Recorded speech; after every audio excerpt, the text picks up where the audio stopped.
Baik, pertama saya akan mengenalkan diri saya dulu. Saya dari mahasiswa Universitas Islam Negeri Kiai Haji Ahmad Siddiq Jember, mengerjakan suatu tugas UTS dari mata kuliah metodologi pengembangan dakwah, yakni terkait dakwah modern, perspektif dakwah modern. Nah, sebelumnya saya memperkenalkan diri. Nama saya Muhammad Arif Haidar, NIM di 2019-4025. Dan mungkin Bapak bisa memperkenalkan diri juga. Langsung saja perkenalkan, nama saya Bapak Fathur Rosi. Saya ini bisa dibilang barengi anak-anak atau bisa dibilang guru tugas seperti itu. Ya, lanjut gimana, Pak? Nah, mungkin langsung saja Pak ya. Di sini kita kan podcast, mungkin bisa santai gitu, ngobrol-ngobrol santai. Anggap kita seperti ngobrol seperti biasanya lah, tetapi ada pembahasan yang lebih berbobot mungkin terkait perspektif berdakwah di era modern sekarang. Nah, bagaimana tanggapan Bapak terkait perspektif dakwah secara modern sekarang ini? Menurut saya pribadi nih ya, dakwah modern ini sangat penting di era seperti sekarang ini. Contoh, kalau dulu itu mungkin ada HP, gak ada HP, sekarang ada HP, seperti itu. Kalau dakwah secara modern ini kan banyak banyak macamnya dah. Kalau boleh seperti dicontohkan seperti kayak Gus Ikdam gitu, Gus Miftah, seperti itu. Dakwahnya itu secara modern menurut saya pribadi. Karena apa? Karena emang zamannya sekarang ini, Mas. Seperti itu.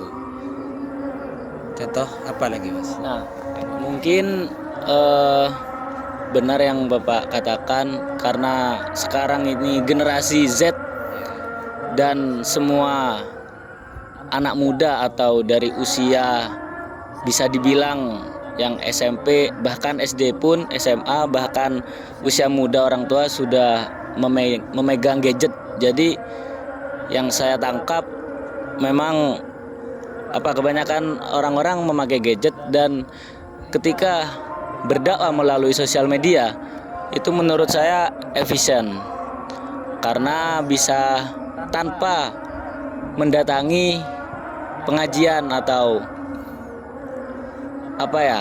dakwah gitu, bisa mendengarkan ceramah, tapi lebih baiknya datang ke tempat pengajian. Nah, mungkin kekurangan dan kelebihan menurut penilaian Bapak dakwah di anak-anak muda sekarang itu bagaimana, Pak? Maksudnya kelebihan dan kekurangannya itu bagaimana jika melalui sosial media? Kalau menurut saya pribadi, kalau di sosial media itu ada plus minusnya tersendiri. Kalau plusnya itu kalau digunakan yang kebaikan, ya seperti dakwah ini, sosial media tersebut, ya benar, tergantung orangnya tersendiri, relatif dah seperti itu. Kan ada pepatah ini ya, Mas. Kata guru saya seperti ini, rojulun yadri wa yadri annahu yadri. Macam-macamnya orang itu ada 4. Pertama yaitu rojulun yadri wa yadri annahu yadri. Orang tersebut tahu, dan orang tersebut tahu bahwa dirinya tahu. Contohnya, orang tersebut memang cerdas dan dirinya merasa cerdas. Berarti cukup sampai di situ dah belajarnya. Terus yang kedua, rojulun yadri wala yadri annahu yadri. Orang tersebut tidak tahu, berarti tidak cerdas, dan orang tersebut sadar bahwa dirinya tidak cerdas. Nah, jadi orang tersebut cerdas dan orang tersebut tidak sadar bahwa dirinya cerdas. Jadi pengen belajar toh, jadi gampang belajarnya seperti itu. Terus yang nomor 3 itu rojulun la yadri wa yadri annahu la yadri, seperti itu. Orang tersebut tidak pintar, tapi dia sadar bahwa dirinya tidak pintar. Jadi orang tersebut itu pengen belajar terus gitu. karena dirinya merasa bahwa dirinya tidak tahu. Yang fatal ini yang terakhir ini, Mas. Yang nomor 4, rajulun la yadri wa la yadri annahu la yadri. Orang tersebut tidak cerdas, tidak tahu bahwa dirinya tidak tahu, dan orangnya gak mau tahu. Itu yang paling fatal dah. Jadi menggunakan sosial media ini di era modern ini, dakwah di era modern ini, ya itu dah seperti di medsos, seperti apa, itu memang sangat penting. Dan plusnya itu gampang maksudnya gak harus ke mana-mana gitu, Mas. Ya minusnya itu mungkin karena tidak langsung secara langsung bertatap muka. Mungkin kalau mau cari sosial media yang positif itu dilihat siapa siapa mualimnya dah. Dilihat kredibilitas orang tersebut, seperti itu. Mungkin apa-apa itu pasti dari kredibilitas, seperti itu.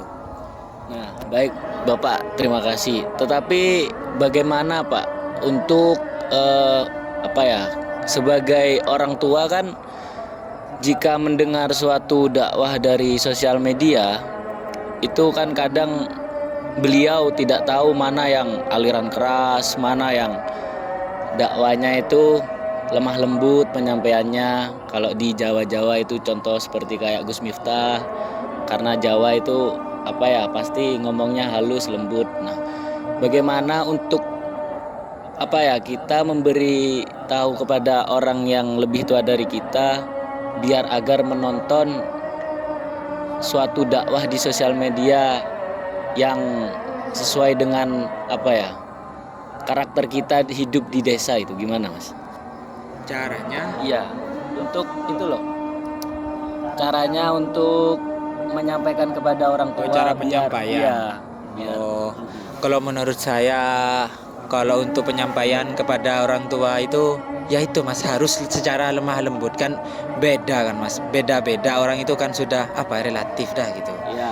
Terus kalau untuk menyampaikan kepada orang tua itu gimana ya, mungkin secara pribadi itu secara lemah lembut itu dah, Mas, tidak perlu secara radikalis ya seperti itu, keras. Tidak boleh secara keras, ya secara lembut itu dah, Mas. Kalem, pelan. Kita itu berarti harus seperti air.